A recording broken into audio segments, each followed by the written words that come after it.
A hero on the tracks. The screech of brakes sliced through the morning hum of Penn Station, sharp enough to jolt every commuter in their tracks. It was 7:48 a.m., and the platform buzzed with the usual New York chaos, briefcases swinging, coffee cups steaming, phones glowing. Then came the shout. Someone's on the tracks. Heads turned, but feet stayed glued. Except for Marcus Thompson's. A 24-year-old from Harlem. He was halfway down the stairs, his mind on a scholarship interview that could change his life.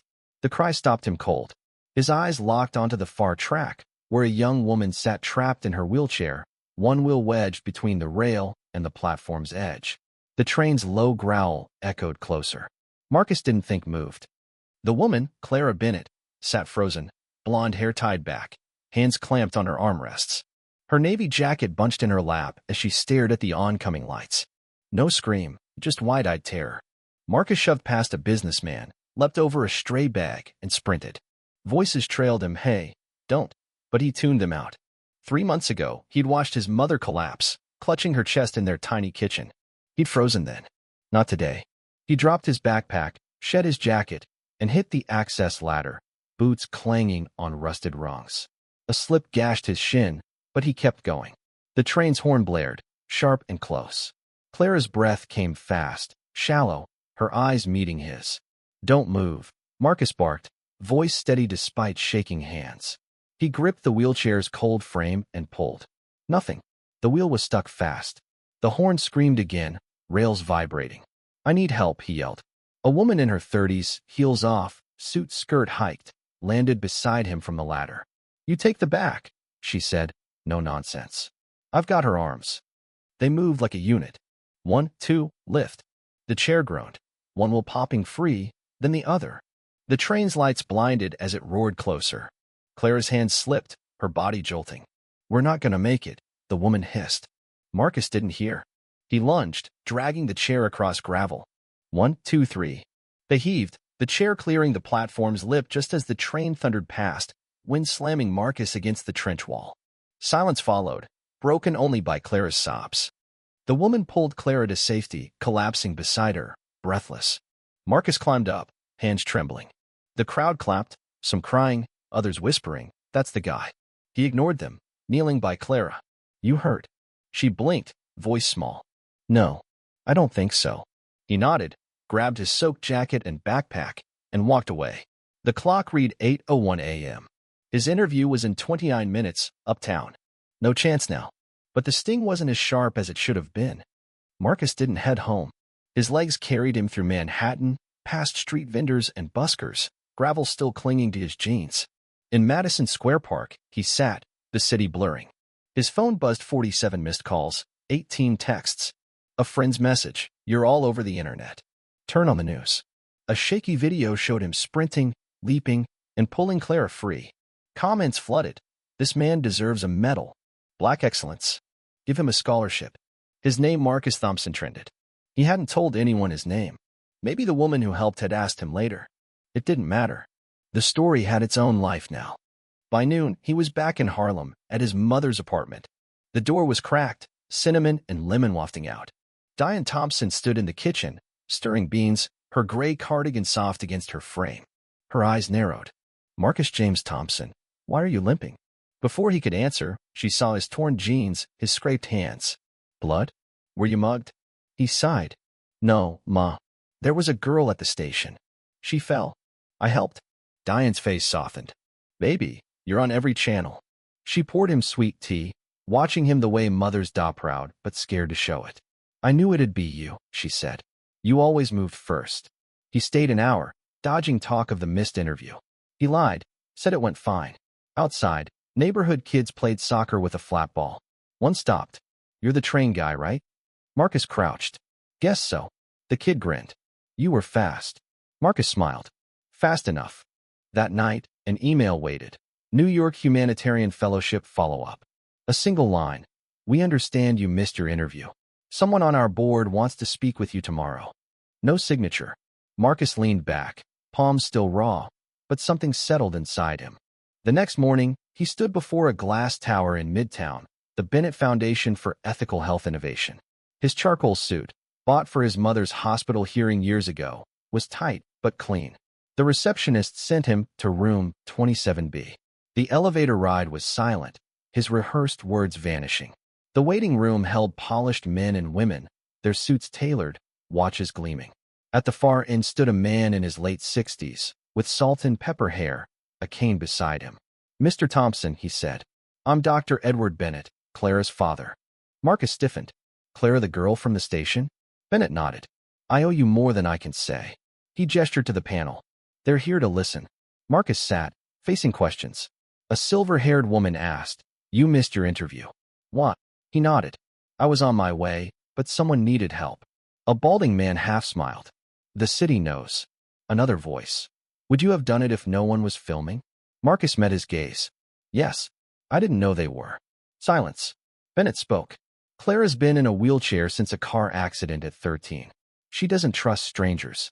She told me you didn't hesitate, but you didn't treat her like she was fragile." Marcus swallowed. Bennett turned to the room. "We've given this fellowship for grades, ambition. Today, I propose we give it for character." The woman nodded. "Agreed." A man clicked his pen. "Mr. Thompson, welcome to the Bennett Fellowship." Bennett whispered, "Clara wants to thank you herself. Friday's reception. I hope you'll come." Marcus nodded, riding the elevator down, the weight on his shoulders lighter, shared. Friday's reception was at the Civic Auditorium, warm lights glowing off wood panels. Clara sat near the front, navy dress matching her eyes, her wheelchair sleek, custom. She waved Marcus over. "You clean up nice," she teased. "Better wheels," he said. She grinned. "Dad's guilt spending." They laughed, tension easing. Dr. Bennett took the stage, voice steady. "My daughter nearly died last week. No one moved except one man, a stranger who acted." Applause rose as Marcus walked to the podium. "I didn't prepare a speech," he began. "I'm no hero. I'm a student, a son, trying to do good in a hard world." He paused, finding Clara's gaze. "That morning, I didn't think. I moved. My mother taught me. If someone's in trouble, you don't walk away. You're their answer." The room hushed. "This fellowship means I wasn't wrong to care." Applause swelled. Clara met him in the aisle. "You spoke about me like I was more than a chair." He smiled. "You are." She handed him his scuffed Metro card. "You dropped this on the tracks." He turned it over. "One more ride left." They stood, a new silence forming, not of danger, but understanding. Marcus offered his arm. "Think your dad would let me take you to dinner without a press release?" Clara laughed. "He'd be relieved someone's watching over me." She took his arm. 3 days later, Marcus entered the Haven Recovery Center in the Bronx, lemongrass and cleaner in the air. The receptionist, Miss Ellen, winked. "Room 5, morning PT with our toughest case." In room 5, Clara sat by the window, gray sweatpants, Yankees hoodie. "You're the new guy," she said. "And you're my toughest case," he shot back. They worked through stretches, Clara pushing hard, hating help but tolerating his. Mid-session, she stopped. "I hated you for a minute, you know? For saving me. I hated needing it." Marcus waited. "Then I saw the video. You didn't hesitate. That's what broke me." He nodded. "You shouldn't be ashamed of needing help." She looked away. "When you're in this chair, the world waits for you to break. They film instead of helping." He met her eyes. "Not anymore. Not thanks to you." They grabbed coffee outside, leaves skimming the sidewalk. Clara sipped. "Dad says a single act reveals you. He's terrified I'm falling for you." Marcus froze. "What?" She laughed. "Relax, I said he's terrified, not me." He grinned. "What are you then?" She raised an eyebrow. "Curious." Back at Haven, Marcus worked the veterans wing, guiding a man through hip rotations, hearing war stories. At day's end, he stood on the Penn Station platform, the spot where Clara's will slipped. A stranger nodded at him, a quiet acknowledgement. He nodded back, boarding the train. A week later, a call came from Rachel Conway, a state honors board member. "You were nominated for a public tribute. Will you speak?" Marcus agreed. At the marble-hallied luncheon, he saw Clara and Dr. Bennett. At the podium, he said, "I didn't expect to make news. I just saw someone fall. Bravery isn't loud, it's a step forward when others freeze. Being a bystander is a choice. So is being human." Applause followed, honest and warm.